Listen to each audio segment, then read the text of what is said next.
ఆంధ్రప్రదేశ్లో ఎన్నికలు అంటే పోలింగ్ ముగిసిన తర్వాత కూడా ఈనాడు రామోజీరావు గారు, ఆంధ్రజ్యోతి రాధాకృష్ణ తదితర ఎల్లో మీడియా వారంతా కూడా వాళ్ళ వైఖరి మార్చుకోవటంలా ఇప్పటికీ ఆంధ్రప్రదేశ్ పైన విషం కక్కుతూనే ఉన్నారు. ముఖ్యమంత్రి గారి మీద విషం కక్కుతున్నారు. ఆంధ్రప్రదేశ్ ప్రజల మీద దారుణమైనటువంటి కథనాలు రాస్తున్నారు. చివరికి వాళ్ళు తప్పు చేసిన అధికారులను సైతం రక్షించడానికి విపరీతంగా శ్రమిస్తున్నారు. ఇవన్నీ చూస్తే ఒక అబద్ధాన్ని కప్పిపుచ్చుకోవడానికి 100 అబద్ధాలు ఆడినట్లు, ఒక తప్పుని కప్పిపుచ్చుకోవడానికి 100 తప్పులు చేసినట్లుగా రామోజీరావు గారు, రాధాకృష్ణ గారు మిగతా వాళ్ళు వ్యవహరిస్తున్నట్లుగా ఉంది. అప్పుడు ఏం అబద్ధాలు చెప్పారో అప్పుడు విపరీతంగా పేజీలు చెడరాశారు. ఇప్పుడు మళ్ళీ అదే తరహాలో అబద్ధాలు కొనసాగిస్తున్నారు. చాలా విచిత్రంగా ఉంది ఈ పరిస్థితి. నిజానికి నాబోటి వాళ్ళం సరే ఎన్నికలు పోలింగు తెలుగుదేశాన్ని బుధాన్ని వేసుకున్నారు కాబట్టి ఏదో తంటాలు పడుతున్నారులే అనుకున్నాం. ఎన్నికలు అయిన తర్వాత వాళ్ళు మారుతారు, పద్ధతిగా రాస్తారు, రెండు వైపులా ఎవరు తప్పు ఉంటే వాళ్ళది రాస్తారు అనుకున్నాం. కానీ ఇట్లా ఇప్పటికీ కూడా అంటే ఒకసారి పరుగు పోయిన తర్వాత ఎక్కడ ఎన్నిసార్లు పోతే ఏమైందని అనుకున్నారో ఏమో తెలియదు. కానీ బట్ వాళ్ళ తీరు అయితే చాలా ఆశ్చర్యంగా ఉంది. ఇప్పుడు పల్నాడు, ఆ తాడిపత్రి, చంద్రగిరి ఇటువంటి చోట్ల వైసీపీ వాళ్ళ మీద దాడులు జరిగితే వైసీపీ వాళ్ళే దాడులు చేశారని దాని మీద సిట్ ఎంక్వైరీకి వచ్చినట్టు రాసే దౌర్భాగ్య పరిస్థితికి మీడియా వెళ్ళిందంటే రెండు వైపులా రాయండి. వీళ్ళు తప్పు ఇదిగో ఇక్కడ వరకు వీళ్ళ తప్పు, ఇక్కడ వరకు వీళ్ళ తప్పు. ఆ రోజున వైసీపీ ఎమ్మెల్యేలు కానీ మంత్రులు కానీ వీళ్ళు ఫిర్యాదు చేస్తే కనీసం ఎస్పీ పల్నాడు ఎస్పీ కానీ ఇంకోళ్ళు కానీ రెస్పాండ్ కాకపోవటం ఏమిటి? అటువంటి వాటి మీద రాయాలి కదా. అసలు మీరు అటువంటి మీ ఇన్వెస్టిగేట్ చేసి రాయాల్సిన మీరు అసలు ఈ అపాయింట్మెంట్స్ జరగటం వెనకాల చంద్రబాబు, దగ్గుపాటి పురంధరేశ్వరి గారు వీళ్ళంతా ఉన్నారన్న సంగతి తెలిసి దాన్ని కప్పిపుచ్చడం కోసం, మళ్ళీ ఆ ఎస్పీకి అనుకూలంగా మళ్ళీ స్టోరీలు రాయటం కోసం ఏమిటి ఈ దౌర్భాగ్యం? నిజంగా చాలా మీరు జర్నలిజాన్ని భ్రష్టు పట్టించడానికి చేస్తున్న ప్రయత్నాలు మాత్రం చాలా దుర్మార్గంగా ఉన్నాయి. ఆల్రెడీ భ్రష్టు పట్టించారు, ఇంకా పతనం అవుతూనే ఉన్నారు. ఈ వయసులో రామోజీరావు అట్లా చేసుకుండా ఉంటే ఎంత బాగుండేది, ఎంత మర్యాదగా ఉండేది. ఏమిటి దిక్కుమాలిన పని, ఏమిటి కర్మ?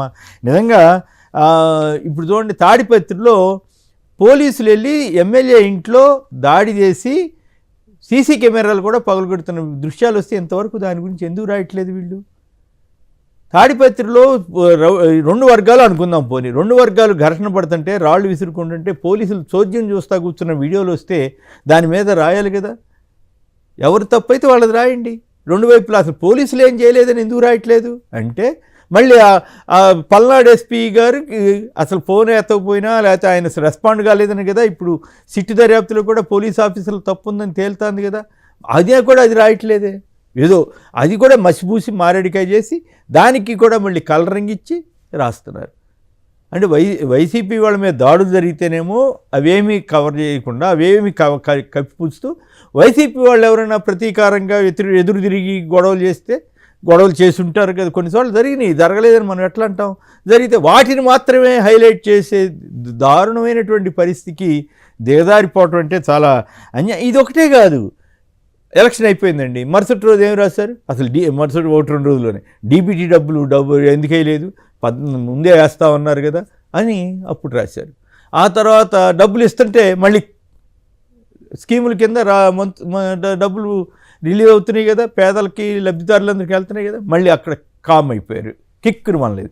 అప్పుడేం రాశారు? కాంట్రాక్టర్లకి డబ్బులు ఇచ్చేస్తున్నారు, స్కీముల కింద ఇవ్వట్లేదన్నారు. ఇదే పెద్ద మనుషులు అప్పట్లో ఏమి రాశారండి? గతంలో కాంట్రాక్టర్లంతా గగ్గోలు పెడుతున్నారు, డబ్బులే ఇవ్వట్లేదు అని చెప్పి అప్పుడు రాశారు. ఇప్పుడేమో కాంట్రాక్టర్లకు ఇచ్చేస్తున్నారని వేస్తున్నారు. కాంట్రాక్టర్లు బిల్లు ఇస్తే ఒక రకం, ఇవ్వకపోతే ఇంకో రకం, 2 రకాలుగాను మీరే రాస్తారా?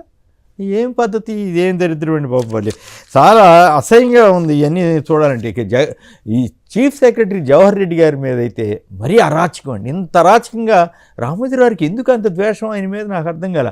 ఒకవేళ ఆయన తప్పులు చేసుంటే తప్పులని పలానా తప్పులు అని చెప్తే అది ఒక పద్ధతి. అవేమి తప్పులు కాకపోయినా కూడా తప్పుల్లాగా చూపించడం. వాలంటీర్ల వ్యవస్థని రద్దు చేయమని అడిగింది ఎవరు?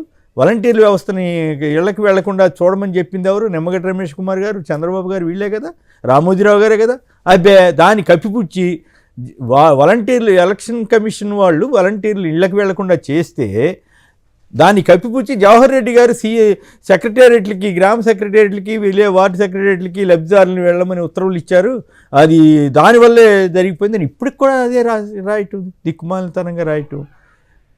అట్లా డీబీటీ స్కీముల కింద 3-4 నెలల కింద ఇవ్వాలి డబ్బులు, ఇవ్వలేదు, దానికి జవహర్ రెడ్డి గారే కారణం అని రాయటం.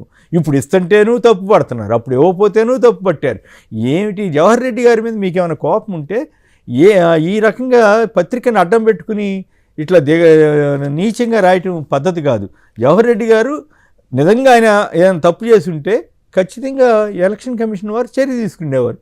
మీరు అడిగిన వాళ్ళందరినీ ట్రాన్స్ఫర్ చేశారు కదా, డీజీపీని చేయమంటే చేశారు. రోజు అంతకుముందు కూడా రాశారుగా. మీరు ఏమన్నా ఓ పద్ధతిగా రాస్తున్నారా పాడా? మీరు ఎంత దరిద్రంగా చేసినా సరే ప్రజలందరూ భరించాలి. ఎదుటివాడు ఎంత పద్ధతిగా ఉన్నా సరే వాడి మీద బురద వేస్తారు. ఓహో బురదగా, అది బురద అనుకోకుండా జనం చూడాలి. ఏమిటి రాతలు, ఏమి లోకం. అప్పుడేమో అట్లా రాశారు. ఇప్పుడేమో ఈ హింసాకాండ జరుగుతుంటే సిఎస్ బాధ్యుడని రాస్తున్నారు. సిఎస్ ఎట్లా బాధ్యుడు అవుతాడండి?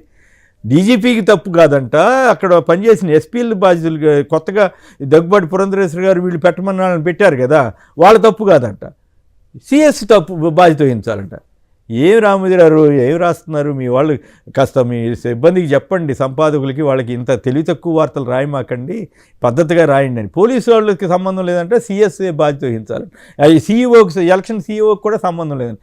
అసలు ఎలక్షన్ కమిషన్ కదా వీళ్ళందరూ, వాళ్ళు ఒక్కొక్కటి పంపుతారు, 3 పేర్లు 4 పేర్లు పంపితే వాళ్ళలోని సెలెక్ట్ చేసి ఎలక్షన్ కమిషన్ నియమించితే అదేదో సిఎస్ తప్పు చేసినట్టు, ఆయన ఏదో అపాయింట్ చేసినట్టు రాసే దౌర్భాగ్య పరిస్థితి ఏంటి? ప్రధానికి నిజంగా సిఎస్ గారు తప్పు చేసుంటే ఎలక్షన్ కమిషన్ చర్య తీసుకునేది కదా. అప్పుడు 2019లో ఏం జరిగింది? సిఎస్ గారు ఏబి వెంకటేశ్వరరావు గారిని బదిలీ చేయమని ఎలక్షన్ కమిషన్ ఇస్తే ఆ ఆదేశాలను ఆనాటి సిఎస్ బదిలీ ఇవ్వలేదని చెప్పి ఎలక్షన్ కమిషన్ ఆయన్ని కూడా బదిలీ చేస్తే అది కప్పిపుచ్చుతూ ఇప్పుడు సిఎస్ని ఎందుకు బదిలీ చేయలేదు? ఎన్నికల సంఘం చేతిలో సిఎస్ ఉన్నాడా, సిఎస్ చేతిలో ఎన్నికల సంఘం ఉందా అని దిక్కుమాలిన రాతలు రాస్తున్నారే. అంత అరాచకమా? నిజానికి ఎన్నికల సంఘం ఎవరి చేతిలో ఉంది? బీజేపీ వారి చేతిలో ఉంది. దగ్గుబాటి పురంధరేశ్వరి గారు చెత్త లెటర్ రాస్తే దాని ప్రకారం వాళ్ళు యాక్ట్ చేసి వాళ్ళు అడిగిన వాళ్ళందరినీ ట్రాన్స్ఫర్ చేసి వాళ్ళు కావాల్సిన వాళ్ళందరినీ అక్కడ పెట్టి ఇంత హింసకి కారణమైతే దాన్ని కప్పిపుచ్చడానికి రామోజీరావు గారు, రాధాకృష్ణ గారు ఎన్ని పాటలు పడుతున్నారంటే.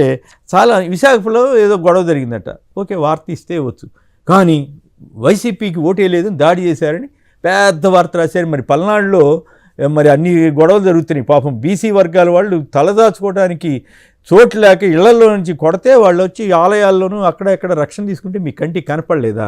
మానవత్వం ఉండాలి. రామోజీరావు వార్తలు రాసేటప్పుడు మానవత్వంతో రాయండి, మన పద్ధతిగా రాయండి. లేకపోతే ఇప్పటికే పరువు ప్రతిష్ట పూర్తిగా పోగొట్టుకున్నారు. ఏపీ నడివీధుల్లో నగ్నంగా తిరిగేది దుస్థితి తెచ్చుకున్నారు. ఇంకా ఇంకా ఇంకా ఇట్లాగే చేసి ఏం సాధిస్తారు ఈ వయసులో? నాకైతే ఈనాడు బాగుండాలా, మంచిగా చేయాలా, మంచి వార్తలు రాయాలి, పద్ధతిగా రాయాలి, 2 వైపులా రాయాలని అనుకుంటాం. కానీ ఇంత దిగజారిపోయే దరిద్రమైన వార్తలు రాసి ఏమి తీసుకుంటారు? ఇక ఆంధ్రజ్యోతి వాళ్ళు మరొక విచిత్రమైన వార్త రాశారు. ల్యాండ్ టైటిలింగ్ యాక్ట్ అంట ఈ నీతి ఆయోగ్ మాకు సంబంధం లేదని చెప్పిందంట. ఏమన్నా బుద్ధి జ్ఞానం ఉన్న వాళ్ళు రాసే వార్తలేనండి అది.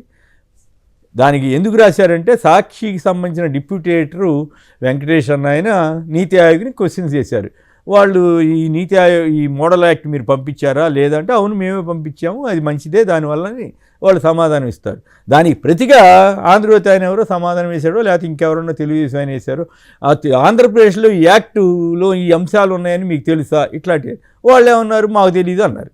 వాళ్ళకి సంబంధం లేకుండా జరిగిందా లేదా, వాళ్ళు చూశారా లేదా? మరి నిజానికి ఇది కేంద్రానికి వెళ్ళింది, కేంద్రం ఆమోదించిన తర్వాతే కదా ఇక్కడ దాకా వచ్చింది. మళ్ళీ అయినా కూడా ఇది ఇప్పుడు అమలు జరగట్లేదు కదా. నీతి ఆయోగ్ తేల్చేసిందని పచ్చి అబద్ధం రాస్తారా? చివరిలో మళ్ళీ ఆ వార్తలోనే ముసాయిదా మేము పంపించామని నీతి ఆయోగ్ చెప్పినట్టు రాశారు కదా. కాస్త ఎవరన్నా ఇంగిత జ్ఞానం ఉన్నవాళ్ళు, బుద్ధి జ్ఞానం ఉన్నవాళ్ళు ఎవరన్నా ఇట్లాంటి వార్తలు రాస్తారా? ఇంత పచ్చి అబద్ధాలని చంద్రబాబు గారు, పవన్ కళ్యాణ్ వీళ్ళందరూ ప్రచారం చేశారు. రామోజీరావు గారు, రాధాకృష్ణ గారు ప్రచారం చేశారు. వీళ్ళే కదా, రామోజీరావు గారు కదా ల్యాండ్ టైటిలింగ్ యాక్ట్ చాలా గొప్పదని ఆయన టీవీలో చెప్పింది. మళ్ళీ ఇప్పుడు ఆయనే కదా ల్యాండ్ టైటిలింగ్ యాక్ట్ మీద పచ్చి అబద్ధాలను ప్రచారం చేసి భూములు లాక్కుంటారని దుర్మార్గమైన ప్రచారం చేసి జనాన్ని మోసం చేయాలని భయపెట్టాలని ప్రయత్నం చేశారు కదా.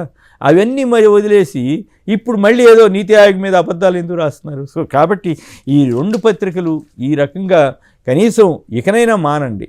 తప్పు ఎవరిదుంటే వాళ్ళది రాయండి, అభ్యంతరం లేదు, రెండు వైపులా రాయండి. అంతేగాని ఇప్పటికీ కూడా ముఖ్యమంత్రి జగన్ గారి మీదో వైసీపీ మీదో పడి ఆడవటం కాకుండా ఆంధ్రప్రదేశ్ ప్రజలకి మీరు ఇప్పటికే ఎలక్షన్ అంతకాలం సైకోల మాదిరిగా సైతాన్ల మాదిరిగా వ్యవహరించారు, పైతాన్ల మాదిరిగా మారారు.